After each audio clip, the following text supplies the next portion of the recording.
Hello and welcome to Awakening with Brahma Kumaris. In the past few weeks, the world has seen an unprecedented challenge.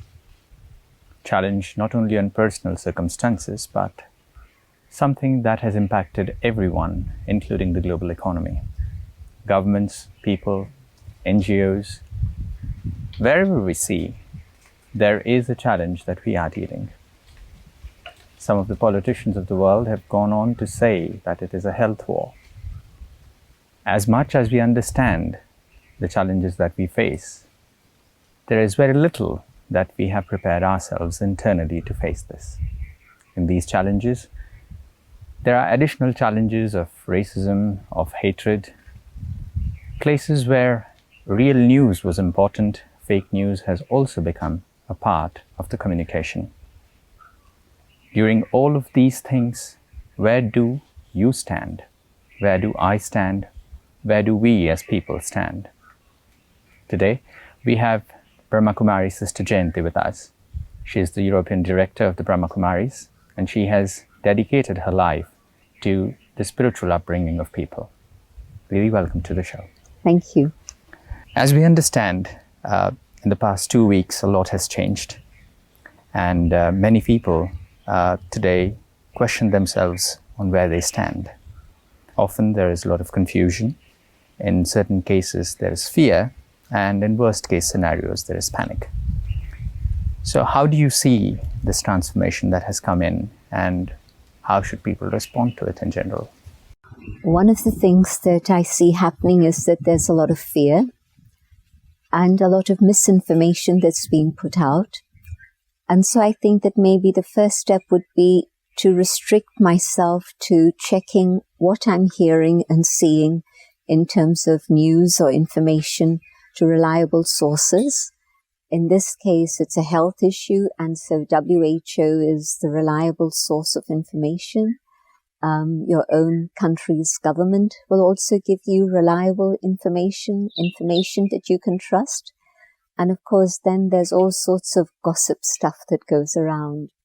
I know that there's conspiracy theories that are going out. And so do I believe those? Do I want to believe those? Do I want to spend my time looking at all that stuff? I can't go outside maybe, and that's true in many, many cities of the world. And probably it'll become more and more the case across the globe. But if I can't go outside, well, let me try another journey. Let me try going inside. And I don't think many people have tried that. And when I go inside, maybe what I find is that whatever is going on outside is actually started within. And there's a confusion, there's a turmoil, there's a disease that's within that's not allowing me to experience my own natural goodness. We are all interconnected as a human family. You might have to isolate yourself physically, but on an inner level and on an energetic level, we are all definitely connected, which at this time is a wonderful thing, because whatever are the experiences people are having in one place in the world are also actually the experiences of people in another place in the world. And this goes beyond race, beyond religion, beyond gender, beyond all of these things. And so we are in a situation that we're facing together. And maybe the planet is telling us, just see what you've done to the world around you. And why is this happening? And so I'm taking it as a time for reflection, a time for us to go inside and see what's going on within, and to see what change I can bring about inside, so that then externally we try to create a purer environment, a happier situation in which we all learn to live together as a family. So I think that the spiritual response is a very important one at this time. To keep myself strong and stable within and free from fear, so that I can also help others become free from fear. With happiness in our hearts, the immunity in our body actually also rises.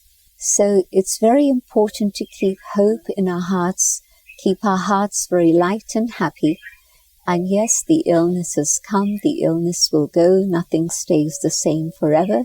And yes, it may take a lot longer than we anticipate, but I think we can come out of this particular cloud much happier and with a deeper understanding of what human life is about. When you were saying this, Didi, there were a few things that came to my mind. First is there are people who are spending time in quarantine. Some have chosen themselves and some have been mandated by the governments or health agencies. At this moment, many people are compassionate towards them, and at the same time, because of the regulation of social distancing, people have also emotionally distanced themselves from we as humanity, as a family. And for this reason, certain people feel that hurt and pain of being considered out. So where should these people look for hope? Should they themselves create that hope within them? And if they should, how would they do it? I know that spirituality offers hope. And yes, someone else may bring me a message, but it's only when I myself begin to go on a reflective journey within and see what is the power of the spirit that lies within, that I'm able to emerge the hope that is there within me. One of the aspects of hope is that there'll be a better future. Things are not so good now, but things don't carry on in that way forever. There's always momentum, there's always change, and so there'll be something better that lies ahead. And if, for example, I'm supposed to be 2 weeks, whether mandatory or self-chosen, what is it that I need to do in those 2 weeks? It's not just being cut off from the world out there, but it's an amazing opportunity. At least I would see it that way. Because when else am I going to have the time to be with myself? We are so dependent on external company that we're constantly seeking that, and that's not in our capacity to determine. Maybe I have good company, maybe I don't. But what I can always do is have an inner dialogue with myself. When was the last time that you spoke to yourself, and you spoke to yourself with love and compassion? Compassion from the others is important, but that's another story. Do I have compassion for myself? Am I going to allow myself to be dragged into self-pity? And am I going to waste my time and energy thinking, woe is me, why me, it's always me that gets into trouble? No, it's an amazing opportunity for me to be with myself and to get to know myself better. And I'll probably see two sides to myself. Firstly, probably I'll see all the things of hurt and pain that are bothering me. But let me just go on that journey and go deeper and deeper and deeper inside the original being that I am. The spark of light, the spark of consciousness that lives here in the center of the forehead, the soul itself. And as I journey inside the soul, I begin to discover the beauty of the soul. I discover peace and purity and love and truth and happiness. I discover these amazing treasures that are there within. So if I take it as an opportunity rather than a punishment, then I can definitely take a huge amount of benefit. But on another level, how can I help them globally? And this is where meditation comes in. Mm-hmm. If I stay in the awareness of my eternal identity and I connect with the divine, what I'm doing is drawing from the infinite source of love and peace and joy, all of those qualities. And at that moment, I'm just the instrument. And those qualities are reaching out to whoever is ready to receive that. And so God's light and love and blessings are available to all of us. I just have to choose, do I want to stay connected with that divine being, Or am I quite content to live my life on a superficial level and do things that I'm doing as I've always done? And in that case, then, I really won't have the possibility of increasing my compassion and widening my heart. In India, of course, the word corona has gone around everywhere now. It's in everyone's language. But the word karuna means compassion. And so from being upset with the coronavirus, maybe it's come to teach me the lesson of compassion. And if I think about it in that way, and I allow God's love to open my heart so that I can be filled with love and compassion, then I can be an instrument to share that with others around me. So I think the spiritual response is something that keeps me strong and healthy and happy. And in this way, I can be a part of the solution. If I allow myself to get affected by fear or anxiety or worry, I'm part of the problem. So what do I want to do? Do I want to intensify the problem? It's already big enough. But I can carry on worrying, but that's what will happen. I'm intensifying that energy. Or I can say, well, maybe let me step up above. If I stay just on the physical dimension, then I'm seeing the statistics, it's growing exponentially. I don't know what's going to happen tomorrow. There's a lot of questions and uncertainties. But if I rise above the physical dimension to the spiritual dimension, and I'm not ignoring life on the physical plane, because I, the soul, have a physical body, and that makes me a human being. It's soul and body working together. And so I, isolated as a soul, I'm not going to be able to do anything. But I, the soul, in the context of the body, can do an amazing amount. And so just to tune the consciousness to a higher level, so that in the awareness of soul, I'm connected with the divine. And the divine is able to give me all that I need, but it also extends out to everybody else around me. So I think that really is the call of the time. That is what time is now calling us to do. When you say these things, it appears easier to do because for many people who are working at home, who do not have an opportunity to go outdoors, whether imposed or chosen, they might want to do something like this. They want to be part of solution. But many of them have not been meditators. For them, this is the first instance maybe where they have been put into a position where they are supposed to face the time that they have. All this while, people were busy with doing one thing or the other.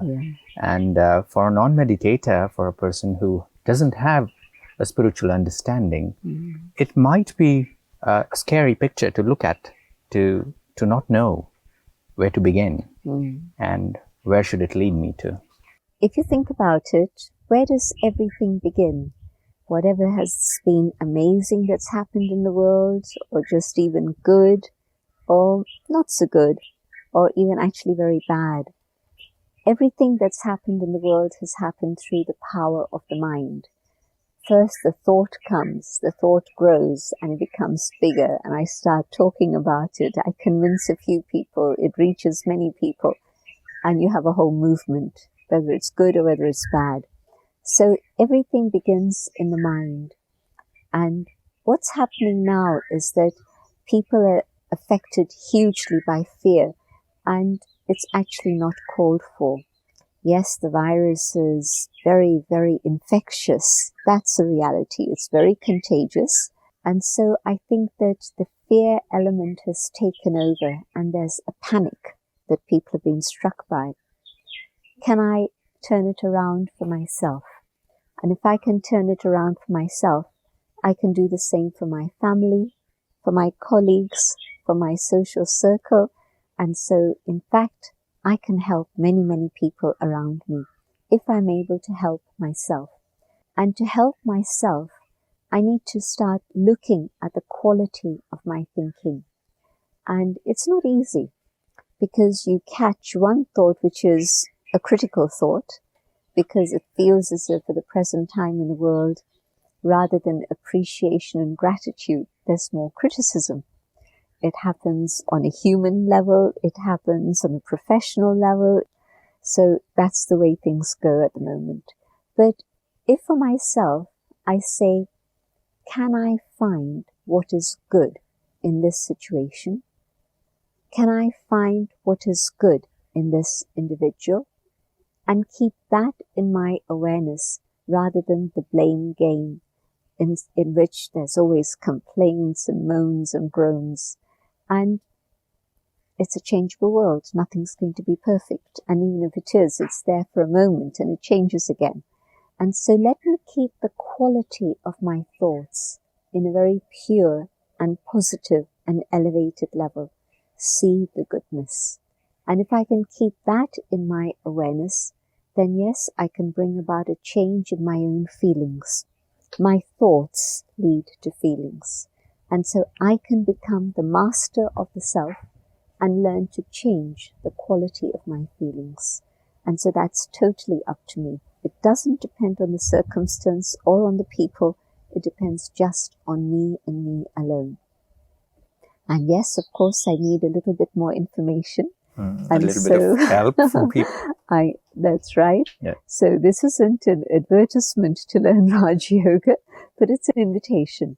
And why I say that is because we don't charge for any of our activities, whether it's one-to-one or within a group or online.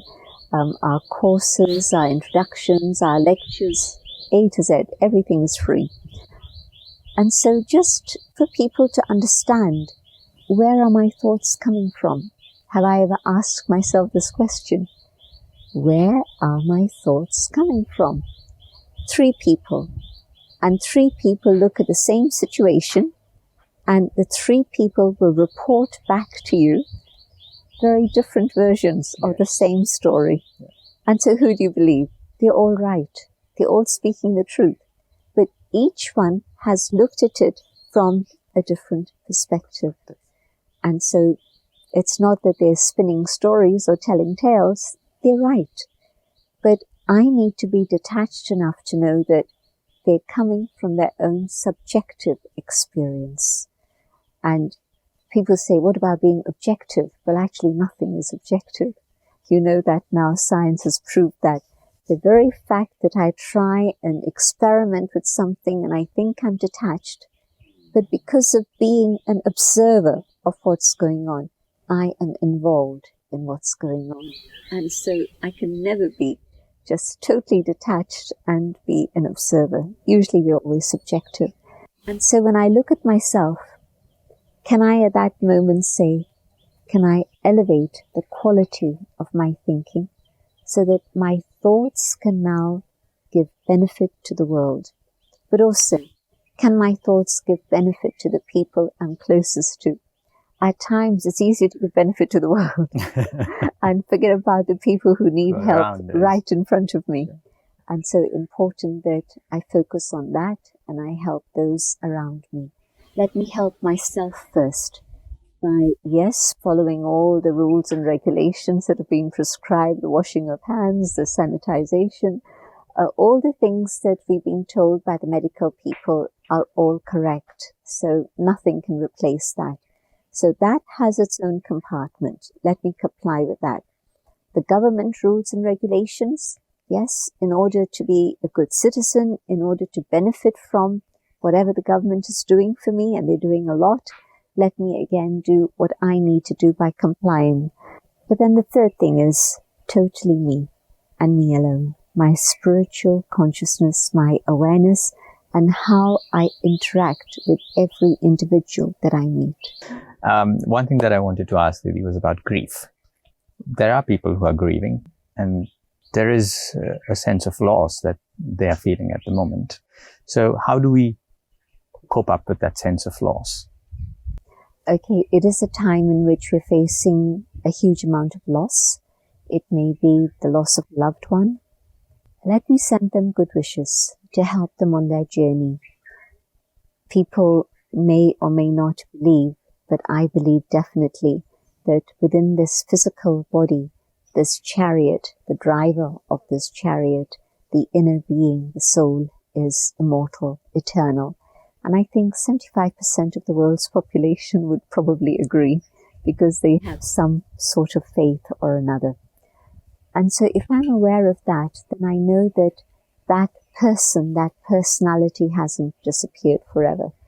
That soul lives on and continues its journey. And my thoughts and my feelings today can reach them.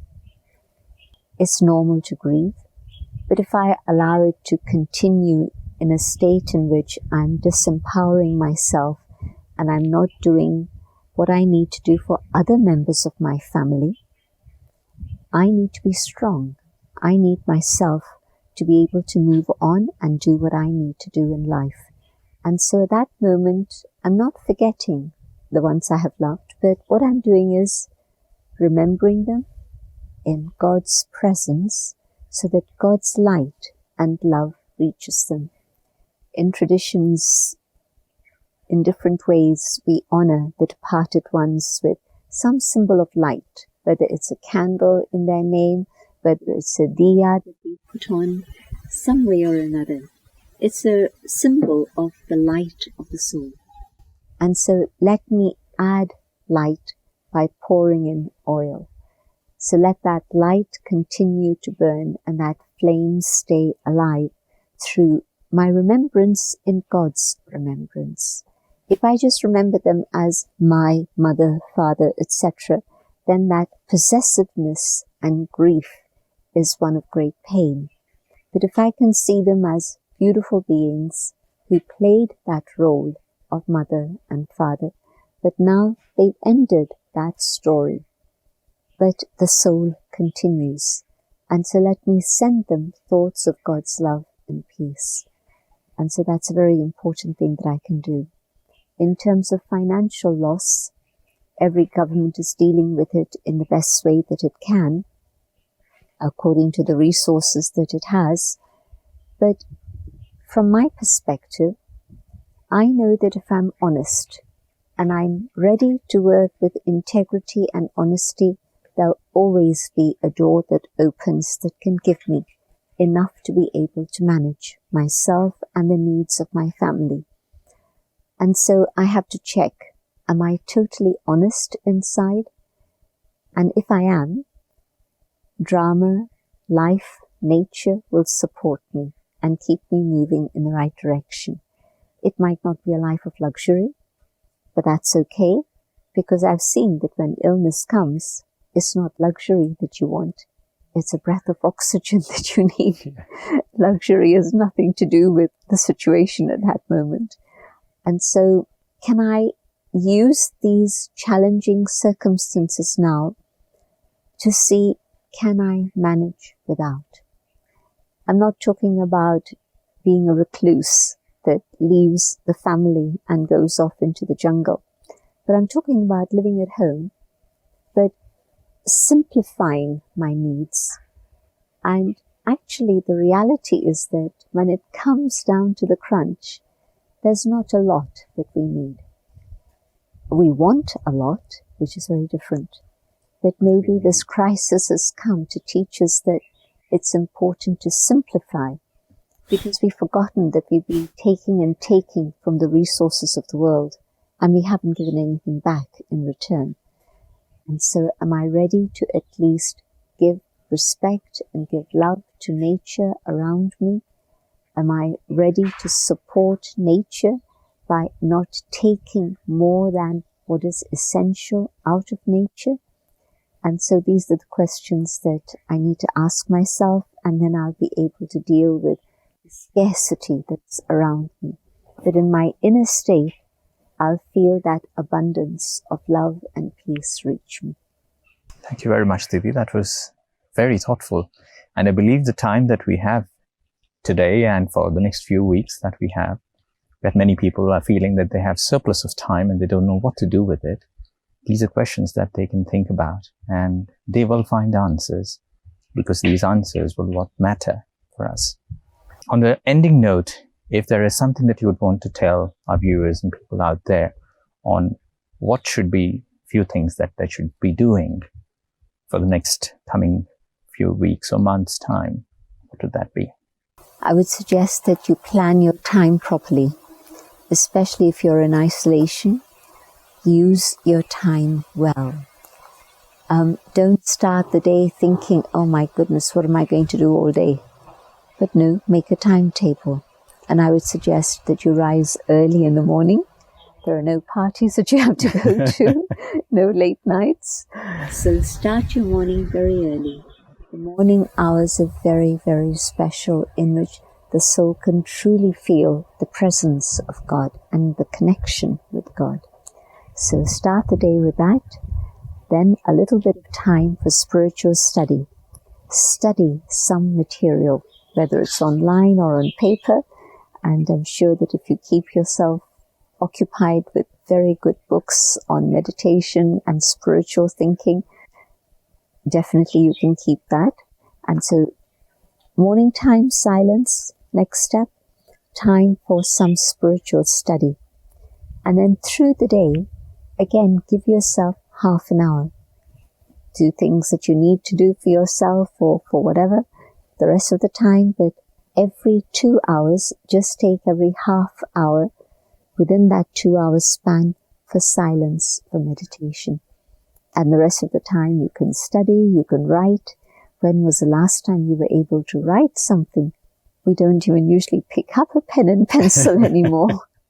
And so let me write, let me keep a journal of what's going on in my mind through these weeks. So keep yourself very engaged. Thank you very much, Devi. It was a real pleasure having you here. And I believe that this guidance and help is what people were seeking. And you have answered some of the questions, I believe. Thank you so much for coming on the show. Thank you. Friends, this was Awakening with Brahma Kumaris. I believe there were more questions that you would like to ask. But if you look at the situations outside, all of us are looking for hope. We're looking for things to do. We're looking for keeping ourselves occupied. But maybe this occupied is not the right word. The engagement that we should seek is the one that has to be personal, the one with the self, and maybe the one with the divine. On this note, thank you very much for joining us. We'll see you soon. Take care.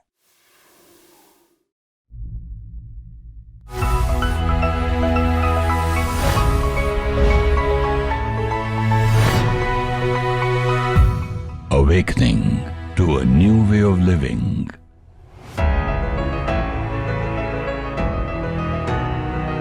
Mind में भी पुरानी बातें, garbage वाली thinking. तो मतलब अगर हमें elevated result चाहिए तो अंदर जो जा रहा है वो भी तो एलिवेटेड एनर्जी का होना चाहिए।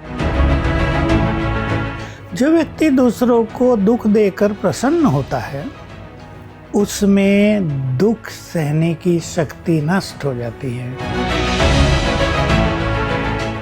Food is more powerful than any other pill.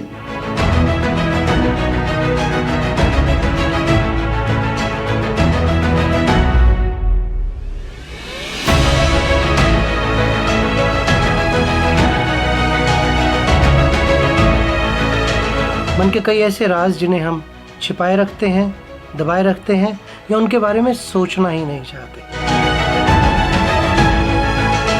And in a way, it sums up what is essential spirituality.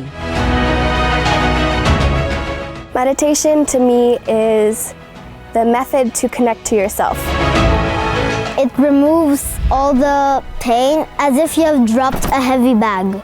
It lifts a burden off your shoulders. आइए 1 मिनट मेडिटेट करें, अपने मन को आराम दें।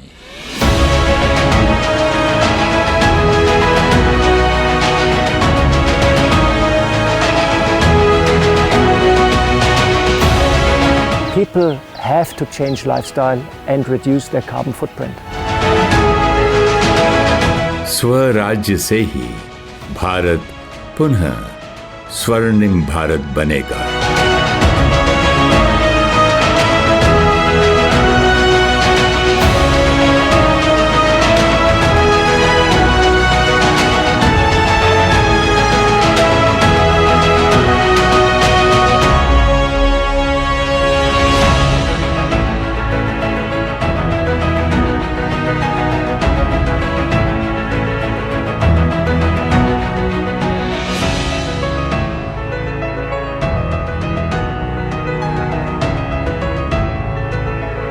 किस्मत, किस्मत कैसे बनती है पता है?